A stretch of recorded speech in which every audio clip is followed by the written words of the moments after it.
রমজান মাসে মুসলমান আপনি সাহারি খায়া ফজরের নামাজ পড়ে আপনি ঘুমিয়ে গেলেন, সাহারি খেয়ে নিলেন, টাইম শেষ হয়ে গেল, ফজরের নামাজ পড়ে আপনি ঘুমিয়ে গেলেন।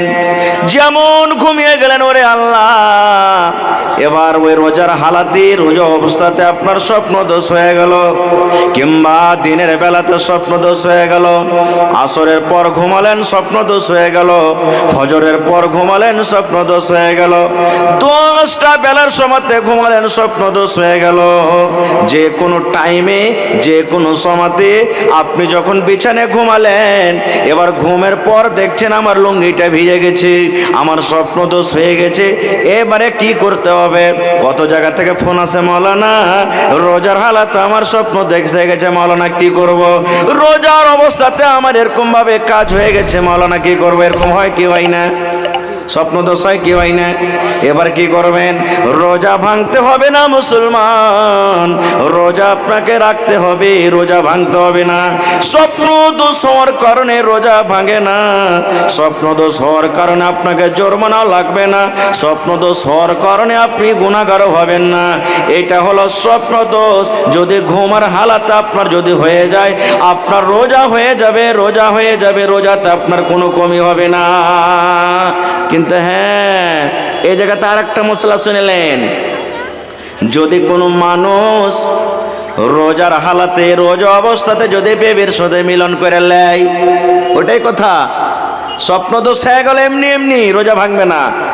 কিন্তু কোনো আল্লাহর বান্দা রোজার হালাতে যদি বিবির সাথে মিলন করে নেয়, রোজার হালাতে খাওয়া হারাম, রোজার হালাতে পানি পান করা হারাম, রোজার হালাতে চা খাওয়া হারাম, রোজার হালাতে শরীয়ত বিরোধী কথা বলা হারাম, রোজার হালাতে সাহারি খাওয়া থেকে নিয়ে ফজরের আজান থেকে নিয়ে এদিকে ইফতারি করা পর্যন্ত, মাগরিবের আজান দেওয়া পর্যন্ত যেগুলা হারাম জিনিস তো হারাম আছে, এবার যেগুলা হালাল জিনিস আছে, যেগুলা আল্লাহ রাব্বুল আলামিন আমাদের জন্য অন্য দিনে অন্য টাইমে হালাল করেছেন, ওই সমস্ত জিনিস কিন্তু রোজার অবস্থাতে হারাম হয়ে যায়।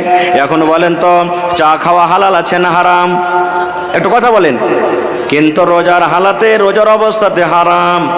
এই মুসলমান বলেন, এখন পানি পান করা হালাল আছে না হারাম? জোরে বলেন। কিন্তু রোজার হালাতে পানি পান করা হারাম। এখন বলেন তো, আমি যদি ভাত খাই, রুটি খাই, এগুলা খাওয়া হালাল আছে না হারাম? রোজার হালাতে কিন্তু হারাম। এখন যদি আপনি যদি বাড়ি চলে যান, আর বাড়ি যাওয়ার পর যদি বিবির সাথে আপনি মিলন করেন, দিনের বেলাতে যদি মিলন করেন, আপনার জন্য হালাল আছে না হারাম? হালাল আছে। কিন্তু এই কাজটা যদি দিনের বেলাতে রোজার হালাতে করেন, আল্লাহ রাব্বুল আলামিন তাকে হারাম করে দিয়েছেন, রোজার হালাতে মানুষ যেতে পাবে না, রোজার হালাতে মানুষ যেতে পাবে না। এবার যদি আপনারা প্রশ্ন করেন, মাওলানা যদি রোজার হালাতে রোজা অবস্থাতে যদি কোনো মানুষ বিবির সাথে মিলন করে নেয়, তাহলে তাকে কি জরিমানা লাগবে, তার কত বড় গুনাহ হবে, তার কত বড় পাপ হবে? আর যদি এই ধরনের কোনো গুনাহ হয়ে যায়, তাহলে এই গুনাহটা কিভাবে কেমন করে মাফ হবে? এটা শরীয়তের কথা। শুনেন মুসলমান ভালো করে। আল্লাহর নবী একদিন বসে আছেন, আপনারা যেমন আজকে বসে বসে জালসা শুনছেন, আল্লাহর নবীর দরবারে সাহাবায়ে কেরাম বসে আছেন, আল্লাহর নবী বসে আছেন, দিনের কথা চলছে, শরীয়তের কথা চলছে। হঠাৎ করে একজন সাহাবী দৌড়াতে দৌড়াতে দৌড়াতে মজলিসে এসে হাজির। এবার রাসূলকে বলছেন, ইয়া রাসূলুল্লাহ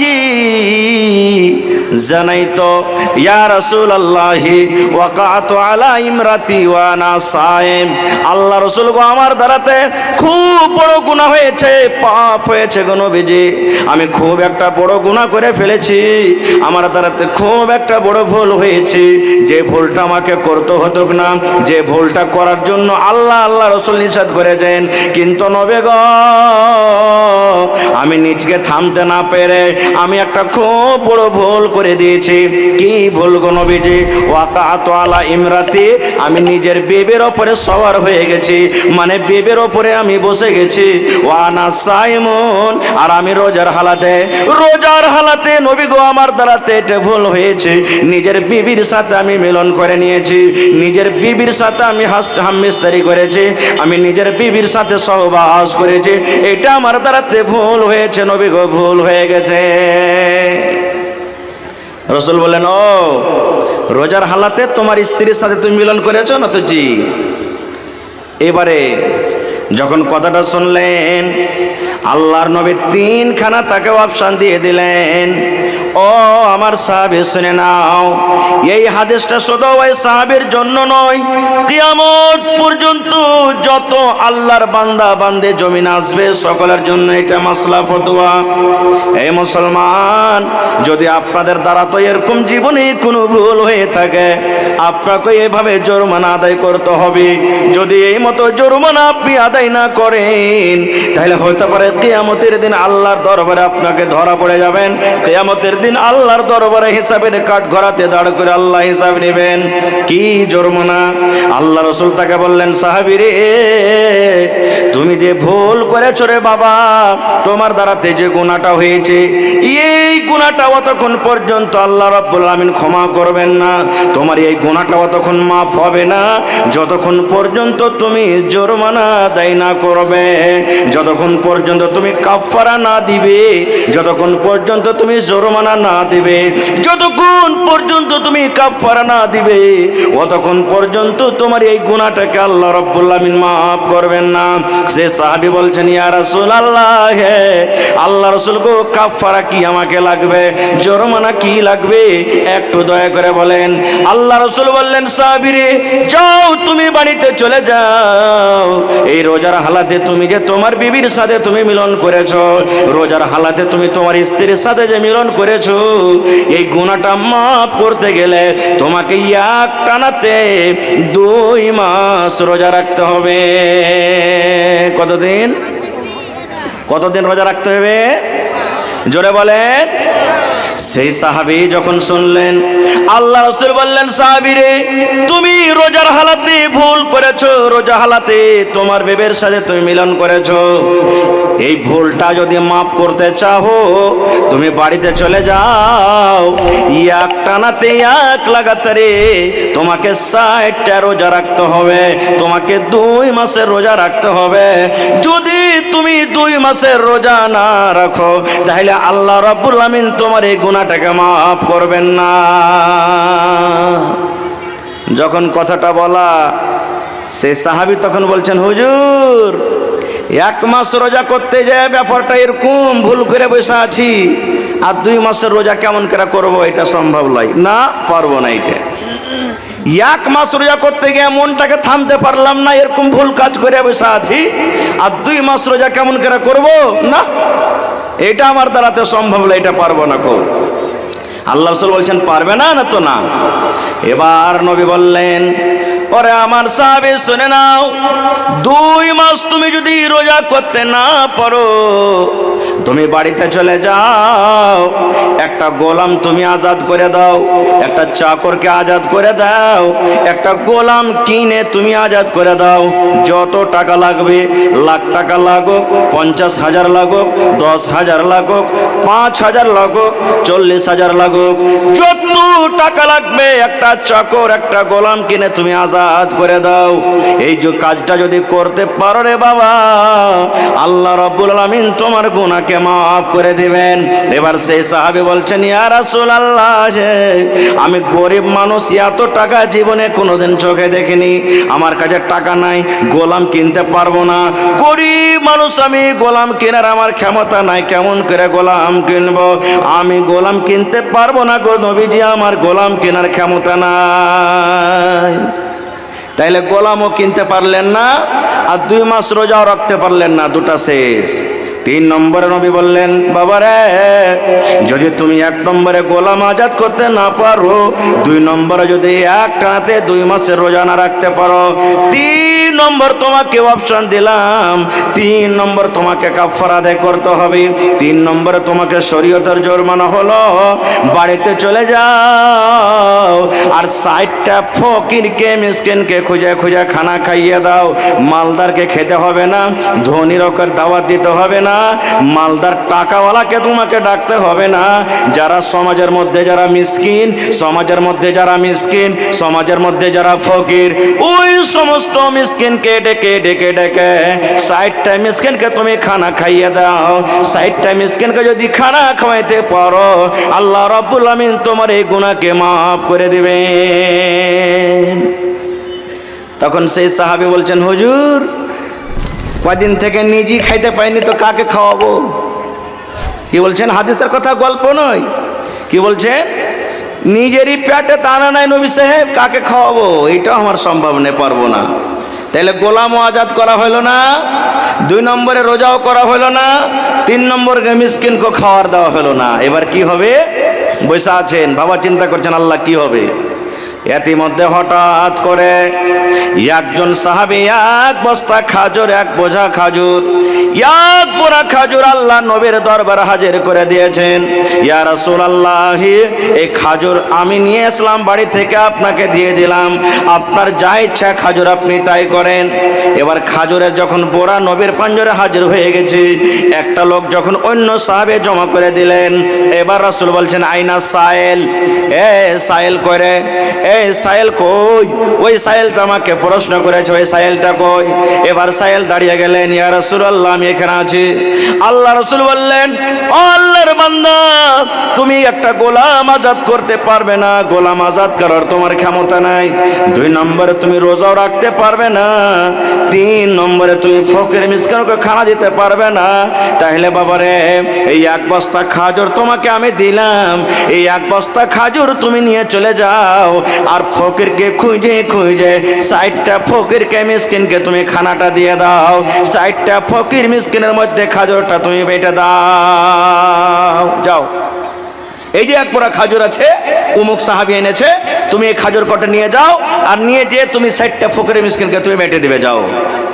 যখন এই কথাটা বলেছেন, তখন সেই সাহাবী কি বলছেন জানেন? আল্লাহর নবী গো, আপনি ফকিরকে বাঁটতে বললেন, আপনি মিসকিনকে বাঁটতে বললেন, মিসকিনকে বাঁটতে হবে, মিসকিনকে আপনি বাঁটতে বললেন। আল্লাহর নবী গো, আমি আল্লাহর কসম করে বলি, আমার মনে হয় এই গোটা মদিনার যদি গ্রামে গ্রামে বাড়িতে বাড়িতে খোঁজ লওয়া হয়, তাহলে আমার থেকে মনে হয় মদিনাতে আর কোনো গরিব নাই। সব থেকে আমি বড় গরিব, সব থেকে আমি বড় মিসকিন ফকির, আমার থেকে বড় আর গরিব কেউ নাই। তাহলে এবার বলেন, আপনি তো গরিবকে বাঁটতে বললেন আর আমার থেকে গরিব বেশি কেউ নাই, তো আমি কাকে বাঁটবো নবী? এবার আপনি ফয়সালা করেন, কাকে বাঁটবো আমি? যখন কথাটা আল্লাহ রাসূল মুচকি মেরে একটু হাসলেন, ওর কথাটা শুনে মুচকি মেরে হাসলেন। হাসার পর বললেন, যাও যাও যাও যাও যাও, তোমার ছেলে মেলে তুমি খাবে, যাও যাও যাও যাও, তুমি যাও, তোমার ছেলে মেলে খাবে। তাইলে ভাই এখানে আজকে একটা হাদিস শিখলেন, রমজানে রোজার হালাতে যদি স্বপ্নদোষ হয়ে যায়, এমনি স্বপ্নদোষ হয়ে গেল, তাহলে আপনার রোজাটাকে ভাঙতে হবে না, রোজা আপনি রেখে নেবেন, রোজা হয়ে যাবে। ওই হালাতি যদি মানুষ নিজে নিজে যদি এরকম ভাবে কোনো কাজ করে বা নিজের মনে যদি রোজার হালাতে বিবির সাথে মিলন করে লাই, তাহলে কিন্তু ওই জায়গাতে গুনাহ হয়ে গেল, আর সেই গুনাহ মাফ করতে হবে। রোজা তো করতে হবে পরে, এবার এই গুনাহটা মাফ করতে গেলে 3খানা জরিমানা। 1 নম্বর গোলাম আজাদ করো, গোলাম তো এখন এই জমানাতে পাওয়া যায় না, ওইটাকে বাদ দিয়ে দেন। 2 নম্বরে রোজা, 2 মাস রোজা করতে হবে, তাহলে গুনাহটা মাফ হবে। আর যদি এটাও না পারেন তো 60টা মিসকিনকে আপনাকে খানা খাওয়াইতে হবে, তাহলে আল্লাহ আপনার গুনাহকে মাফ করবেন। একটা শিখে নিলেন, আর একটু আগে চলেন। আল্লাহ রাসূল বলেছেন, যখন তুমি বাড়িতে ওযু করবে, ভাত রান্না করবে, ভাত তুলে মুখে দিবে, রুটি যখন খাবে, ভাজা যখন খাবে, আল্লাহ রাসূল বলেছেন বিসমিল্লাহ বলে তুমি খাবে। কি পড়বে? জোরে বলেন, আরো জোরে বলেন। বিসমিল্লাহ বলতে হবে। ওযু করতে বসলেন বিসমিল্লাহ পড়তে হবে। মায়েরা খালারা বাড়িতে বাচ্চাকে দুধ পান করাবে, বাচ্চা তো কথা বলতে পারবে না, আমার মায়েরা খালারা বিসমিল্লাহ বলে বাচ্চাকে দুধ পান করাবে। মায়েরা ভাত রান্নে বসবে, বাড়িতে বিসমিল্লাহ বলবে, রুটি বানাইতে বসবে বিসমিল্লাহ বলবে। মায়েরা খালারা বাড়িতে তরকারি কাটতে বসবে বিসমিল্লাহ বলবে। আল্লাহ রাসূল বলেছেন উম্মত রে, নর হোক কিংবা নারী হোক, যখন বাড়িতে ওযু করতে বসবে নামাজের জন্য তখন বিসমিল্লাহ বলতে হবে। আর যখন লেখাপড়া করতে বসবে তখন গোটা বিসমিল্লাহির রহমানির রহিম পড়িতে হবে। দুনিয়ার সব কাজে বিসমিল্লাহ, আর লেখাপড়া করতে বসবেন তখন কিন্তু শুধু বিসমিল্লাহির রহমানির রহিম পড়িতে হবে। কত ভাইকে দেখবেন ওযু করতে বসবে একবার খুব হাইন ঠেকেরা কইবে বিসমিল্লাহির রহমানির রহিম। জি না, শুধু বিসমিল্লাহ পড়বেন। লেখা পড়তে করতে গিয়ে বিসমিল্লাহির রহমানির পড়তেন। এর প্রমাণ একটা হাদিস কোরআন থেকে আপনারাকে বলি। সুলেমান নবীর নাম শুনেছেন আপনারা? নাম শুনেছেন? জোরে বলেন না, নাম শুনেছেন? জি, সুলেমান নবীকে আল্লাহ তাবারক ওয়া তাআলা এত পাওয়ার দিয়েছিলেন, পাখি, এই যে পাখি, ছাগল, বকরি, বিচ্ছু, পোকা, পাখি, দুনিয়াতে যত কিছু জীবজন্তু সবারই ভাষা বুঝতে পারেন। আজকে ছাগল ম্যাঁ করে ভেবাই নাকি? আমরা মনে করি ভ্যাঁ করে ভেবাইলে। মুরগা থেকে কুকুরু কোক করে বাঁক দেয় নাকি? হ্যাঁ, তো ওই ভাষাতে কি বলছে? ভোরবেলাতে দেখবেন সড়ককে কুচুর মুচুর করে কথা বলে, বলে না? আমরা হয়তো বলছি যে এটা এরকে ভাষা, কিন্তু সুলেমান নবী জানতে পারতেন কি বলছে। লম্বা ঘটনা, ছোট্ট করে বলছে, একদম মানে বলছি পারছি, আমার হাতে চলে এসছে ভাই। তো সুলেমান নবী লাই লস্করকে নিয়ে চলে যাচ্ছেন, একদিন দোয়া করবেন, কাহাত সালি পড়ে গেছে, দোয়া করবেন আল্লাহর কাছে যে আল্লাহ তুমি একটা পানি দাও, চলে যাচ্ছেন। কোরআনে একটা সূরা আছে সূরাতুন নামাল, কোরআনে একটা সূরা আছে সূরাতুন, জোরে বলেন সূরাতুন নামাল। নামালাতুন মানে চিউটি, পিপিলিকা, পিঁপড়া যাকে আমরা বলি। ওই কথা, ওই কোরআনে পিঁপড়ার একটা ঘটনা আছে, কথা আছে, এই জন্য আল্লাহ সূরাটার নাম সূরাতুন নামাল দিয়েছেন। তো সুলেমান নবী লাইলাস করলে চলেছেন একদিন, যেটা আছেন। এবার ধরেন হাজার লাখের হিসাবে জামাত দিচ্ছে। আচ্ছা বলেন, আমরা যখন রাস্তাতে হাঁটছি, জালসা শুনতে এসেছি, জালসা শুনতে যাচ্ছি, মসজিদে যাচ্ছি, বাড়ি যাচ্ছি, বাজার যাচ্ছি, তো আমরা পোক পাখালি, জীব জন্তু, ছাগল, বকরি, মানুষজন বাঁচিয়ে চলি, কিন্তু কোনোদিন পিঁপড়ায় বাঁচিয়ে চলেছি? এই গাড়িখানটা ভালো করে সিটে মারবে না পিঁপড়াটা ডলে যাবে, এরকম বলেছি? হানা বলেন, বলেছি? কোনোদিন বলিনি আমরা। তো সুলেমান নবী চলেছেন, আর এক পিপিলিকা, পিঁপড়ার গায়ে যে সর্দার, মালিক, মুখিয়া, নেতা যে আছে, ও অন্য পিঁপড়াকে বলছেন, রে পিঁপড়ার দল, তাড়াতাড়ি করে তো সান্ধ্যা, খালের ভিতরে সান্ধ্যা, না হলে সুলেমান নবী ওর লস্কর যে আসছে না বেখেয়ালিতে থাকবে আর তোরাকে কুচিলে চলে যাবে। পিঁপড়ার কথাটা সত্য না মিথ্যা? জোরে বলেন, পিঁপড়ার কথাটা সত্য না মিথ্যা? কোরআনের কথা বলছে, কোনো মিথ্যা নয়। পিঁপড়াটা কি বলছে নিজের কমকে, পিঁপড়ার জামাত, পিঁপড়ার দল, তাড়াতাড়ি করে নিজের খালে তোরা ঢুক, না তো সুলেমান নবী ওর কম আসছেন, একবারে বেখেয়ালি থাকবে, কুচিলে চলে যাবে, তোমরাকে কিচ্ছু খুঁজে পাওয়া যাবে না। সুলেমান নবী মুচকি মেরে এসে বলছেন, এই দাঁড়াও, আর আগে বেড়বে না, খবরদার কেউ আগে বেড়বে না, ওখানে দাঁড়িয়ে গেলেন। কারণ ওই পিপিলিকার কথা বুঝে নিলেন সুলেমান নবী বুঝে নিলেন যে আমাকে দেখে কত ভয় পেয়েছে তারা, আমার কমকে দেখে, আমার সৈনিককে দেখে, যে নিজের কমকে বলছে তোরা খালে ঢুক না তো ডুবে যাবি, শেষ কথা আমি ওদিকে যাবো না। এবারে সুলেমান নবী হাজিরি নিতে শুরু করলেন। আজকে মাদ্রাসাতে, স্কুলে যখন ছেলেমেয়েরা পড়ালেখা করে, মাস্টার মাওলানারা, মৌলভী সাহেবেরা হাজিরি লেখিলেন না বাচ্চারকে। আপনি দিল্লি পাঞ্জাব খাটতে গেলেন, যে স্যাট থাকে, সভারির মালিক থাকে, দফাদার না কি বলে ওকে, হ্যাঁ দফাদার, হাজিরি লেখিলেন যে আমার 15টা সাথে লোক এসেছে, কয়টা আছে কয়টা নাই। তো সুলেমান নবী হাজিরি নিতে লাগলেন। হাজিরি নিতে একটা পাখি কিন্তু গায়েব আছে, পাখিটার কিন্তু কোনো খবর নাই, পাখিকে দেখতে পাওয়া যায় না। আচ্ছা, সূরাতুন নামাল যদি কেউ পড়ে থাকেন, আপনারা সামনে থেকে বলছি, বলেন তো সেই পাখিটাতে আল্লাহ কোরআনে কি নাম দিয়েছে? জোরে বলেন। হায় আল্লাহ, এখানে যদি আমি বলি যে অমুক ভোজপুরি ফিল্মে কয়টা আছে যে গান, একবারে মাথাতে হাত দিয়ে পট করে বলে দেবে কলকটের মতন করে। দেখবেন সূরাতুন নামালে আল্লাহ বলছেন ওই পাখিটার নাম হলো হুদহুদ পাখি। পাখিটার নাম কি? জোরে বলেন শিখেলেন পাখিটার নাম কি?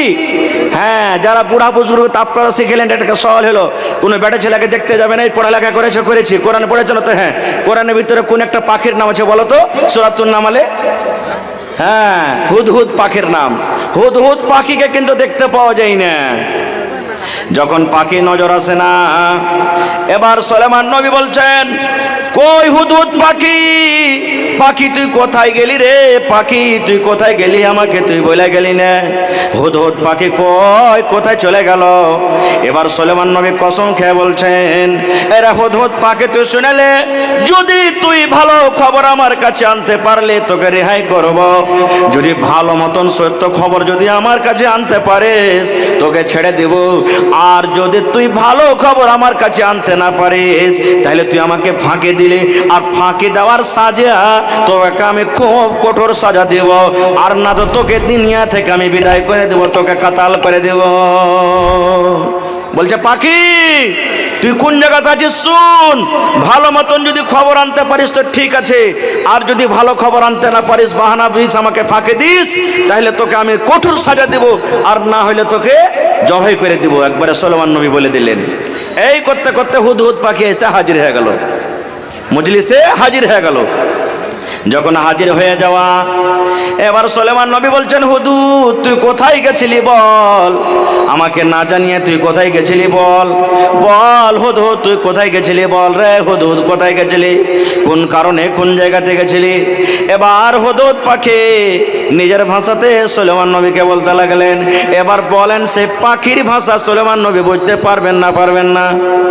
জোরে বলেন পারবেন না পারবেন না? কেন পারবেন?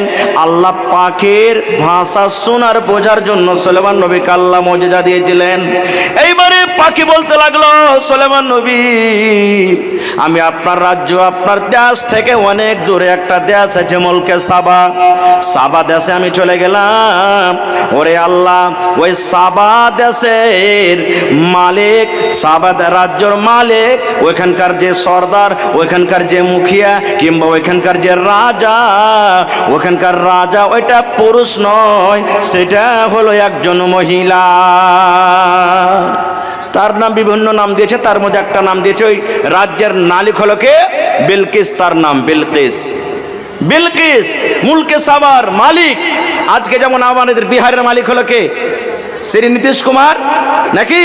তো বলছি ওই দেশের রাজা হলেন কে? মহিলা একটা বিলকিস। কিন্তু বাদশা শোনেন, সুলাইমান নবী আর একটা শোনেন, মহিলা তো ওই দেশের রাজা, ওই দেশের বাদশা, কিন্তু সাথে সাথে আল্লাহর পূজা করে না, আল্লাহকে মানে না।